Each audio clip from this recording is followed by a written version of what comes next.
ఉదయగిరి నియోజకవర్గం సమన్వయకర్త మేకపాటి రాజగోపాల్ రెడ్డి తనయుడు యువనేత అభినవ్ రెడ్డి కూడా చాలా హాట్ కామెంట్ చేశారు. ఇక్కడ ఎన్ఆర్ఐగా ఇక్కడికి వచ్చిన కాకల సురేష్ను ప్రజలు నమ్మి ఓట్లేశారని, కానీ కాకల సురేష్ అనే వ్యక్తి అసలు ఇక్కడ కనిపించడమే లేదని చెప్పి ఎద్దేవా చేశారు.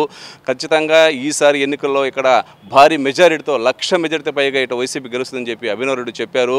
అందరూ ఐక్యంగా ఉండాలని, ఎవరు నిరుత్సాహపడద్దని, ఇటు జమిలీ ఎన్నికలు రావచ్చు లేదా 29లో ఎన్నికలు రావచ్చు, ఏ ఎన్నికలు వచ్చినా కానీ ఇటు ఉదయగిరిలో భారీ మెజార్టీతో గెలవడం ఖాయమని, అదేవిధంగా రాష్ట్రంలో కూడా జగన్మోహన్ రెడ్డి ఇటు అధికారంలోకి వస్తారని చెప్పి అభినవ్ రెడ్డి చెప్పారు. ఈ అభినవ్ రెడ్డి మాట్లాడుతున్న కాసేపు కూడా ఇటు యువత వేలలు వేస్తూ కేకలు పెడుతూ నానా హంగామా చేసిందని చెప్పుకోవచ్చు.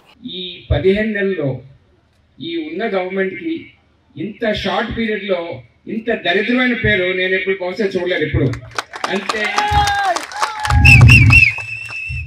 చెప్పిన అన్ని అబద్ధాలే, అన్నీ చెప్పి జనాల్ని మోసం చేశారు. అది కాకుండా మనకి మన ఎమ్మెల్యే గారు ఉన్నారు, ఏదో ఎన్ఆర్ఏ అని చెప్పి కుర్రోడు అని చెప్పి ఏదో పొడిపిస్తా అని చెప్పారు, ఎక్కడ చూసినా లేరు. సో దయచేసి నేను ఎక్కువ టైం తీసుకోను.